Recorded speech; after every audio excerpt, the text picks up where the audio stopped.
What would you do if someone tried to kill the only family member you have ever known? The only person who truly understands how it feels to be an alien on a strange new planet.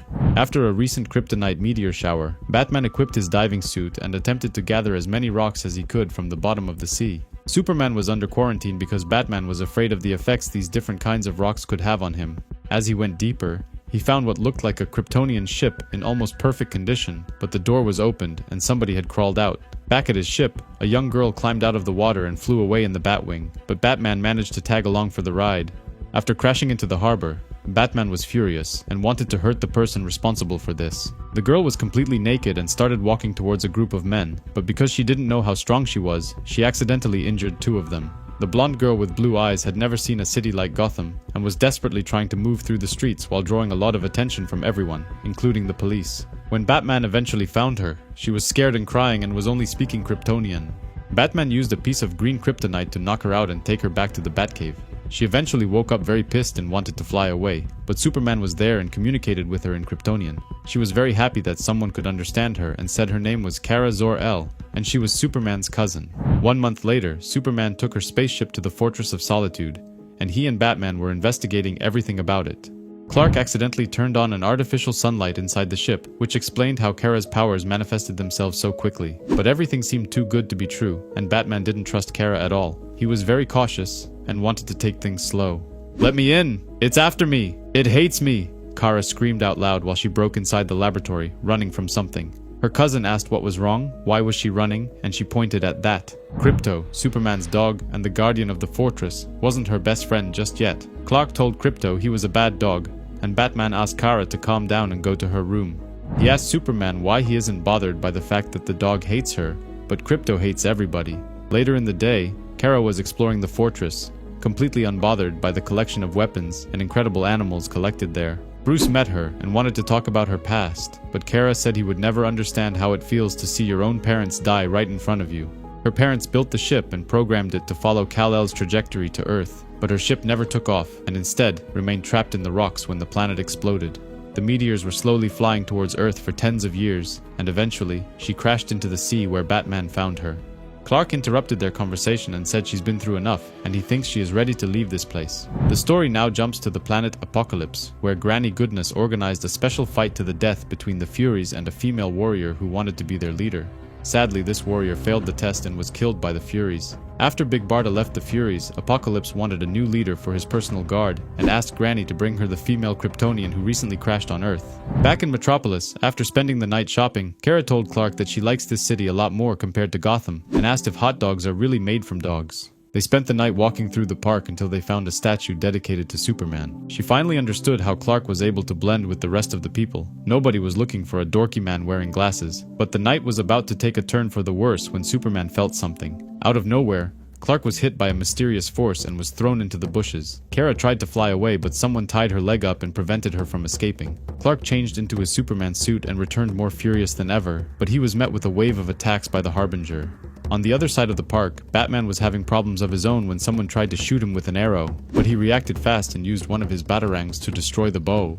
Artemis is one of the fiercest Amazon warriors, and for whatever reason, she attacked Batman. She got the best of him in combat, but Bruce used a special gas to put her to sleep. Meanwhile, Superman was fighting Harbinger and vowed to protect Kara at all costs and managed to incapacitate Lyla. That's when Wonder Woman appeared and grabbed Kara using her lasso of truth. Superman considered Wonder Woman to be his friend and was shocked to see that she was behind the attack.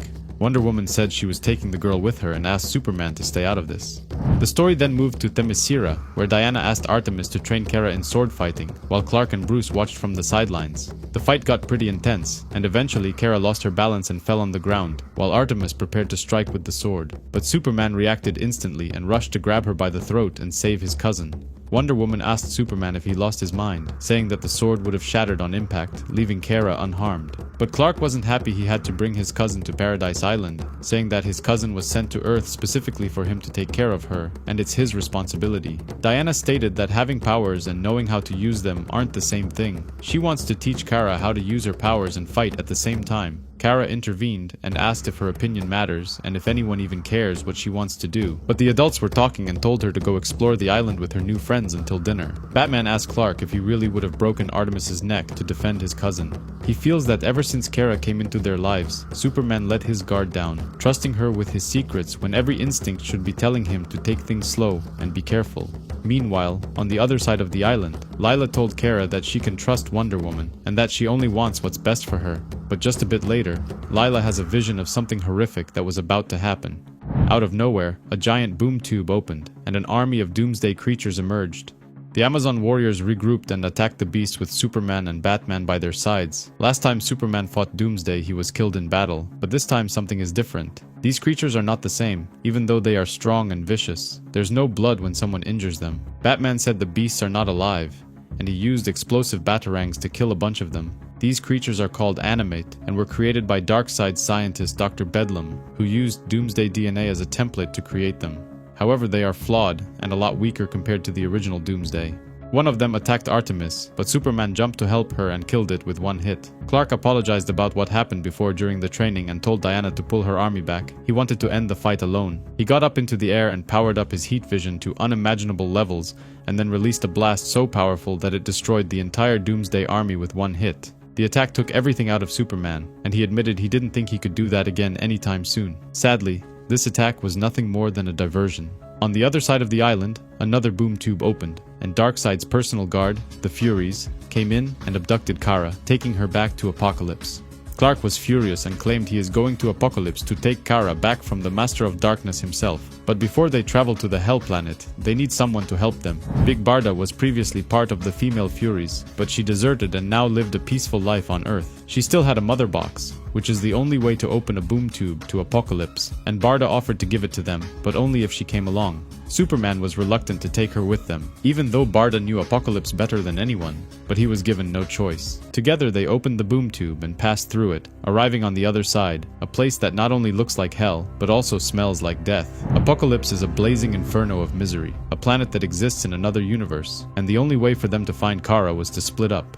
Wonder Woman and Big Barda went together towards Darkseid's citadel, but were confronted by the female Furies, a group of highly skilled female warriors that were part of Darkseid's personal guard. Diana claimed they were very good, but Big Barda already knew this because she trained them. She used to be their leader. However, she had no issues injuring them during the battle. The Furies were not only skilled warriors but also cunning, and while Wonder Woman bested one of them, the others took Barda hostage and vowed to kill her if Diana didn't surrender. Meanwhile, Batman separated from the rest and was moving through the planet on his own when two guards and their hellhounds caught his scent. But Batman moved fast and used one of his explosives to destroy a structure and collapse it on the two guards that were following him.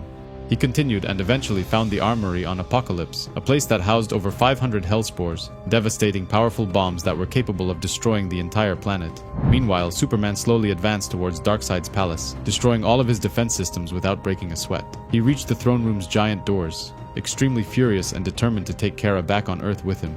The Master of Darkness himself stood confidently on the throne, remarking that Kara was free to leave if she wanted to. Clark didn't know what Darkseid did to her, but the nightmare was over. She was safe now. He tells Darkseid that after he takes Kara home, both of them have unfinished business. But something was wrong. Kara attacked Clark, punching him in the face, claiming he never listens to anyone other than his own voice. Superman refused to defend himself and fight his cousin. He would rather accept the beating.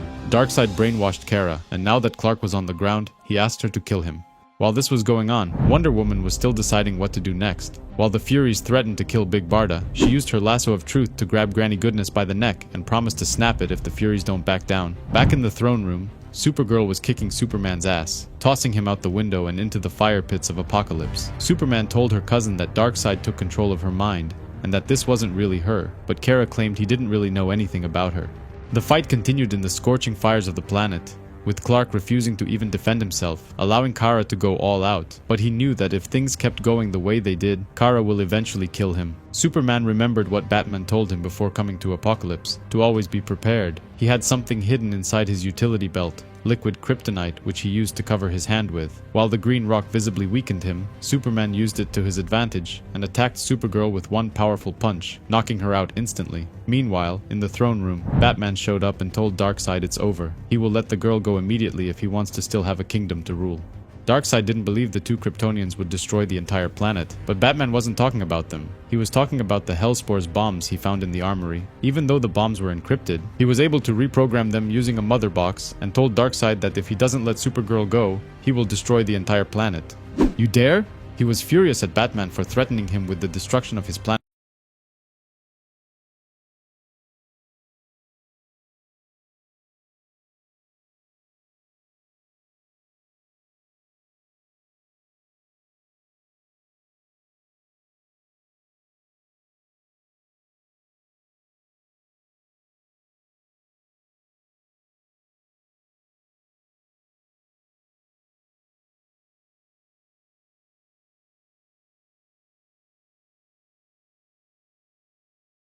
Apocalypse. Let's go home. Superman's final remark before going back to Earth. Back on Paradise Island, Kara finally woke up, and she was herself again. Everything felt like a nightmare, and she apologized for everything that happened, even though it was never her fault. Before leaving the island, Kara said goodbye to Wonder Woman, and told Batman that she finally remembers her mother's name, Allura. After that, she and Clark both left the island and went back to the Fortress of Solitude, where Clark gave Kara her first Supergirl suit. He then asked her to follow him because he wants her to meet some people. Supergirl said she likes the costume. Clark's mother made it especially for her. Clark welcomed Kara to Smallville, the place where he grew up, and showed her the farm. His parents were both missing, and there was no sign of the car. Clark thinks they must be in the city, but when he tries to open the door, a powerful punch sends him flying tens of feet into the tractor. I gave my word I wouldn't come for the girl. Your death, however, is something that is long overdue, Superman. Darkseid shot his Omega beams directly at the Man of Steel, but Supergirl jumped in front, taking the full force of the blast. Sadly, she wasn't strong enough, and this completely destroyed her, turning her body into nothing more than ashes. That's not what Darkseid wanted, but he felt content knowing that Superman will have to live with the suffering of losing his cousin. He told Superman it will be difficult for him to learn that once again, he is the last Kryptonian alone in the universe, but he has nobody to blame but himself. Everything that happened completely infuriated Superman, who told Darkseid to shut the hell up while he punched him with all of his strength. He was angry that Kara's life meant nothing for him. Her age, her blonde hair, blue eyes, and beautiful smile meant nothing for Darkseid. The only thing he cared about was her tremendous power that was virtually untapped, and he wanted to control. He tried to kill Superman the same way he did her cousin, but Wonder Woman showed up and defended against the blast. But Clark didn't need her help. He wanted revenge, and he felt like it was his responsibility alone. For the first time in a long time, Superman finally went all out, hitting Darkseid without any restraint. Their fight reached even the sun, and the Master of Darkness tried to defend himself, but he was powerless against Superman's rage. He punched Darkseid so hard it actually broke his hand, but Clark was not finished just yet. He opened a boom tube and took Darkseid to the far reaches of the universe, until they reached the source wall. For years you've tried to learn the secrets of the ultimate power from the other side, but you will never get the answers, just like the others who are entombed here. Superman pushed Darkseid inside the source wall, saying that this is where he belongs, along with all the other failures in the universe. He then returned home to his farm in Kansas, where the Justice League were gathered to help rebuild the farm. Batman managed to gather Kara's ashes from the ground and put them inside a glass container, then gave it to Clark. Later that night, Superman goes back to Paradise Island and enters a secret room while talking in Kryptonian.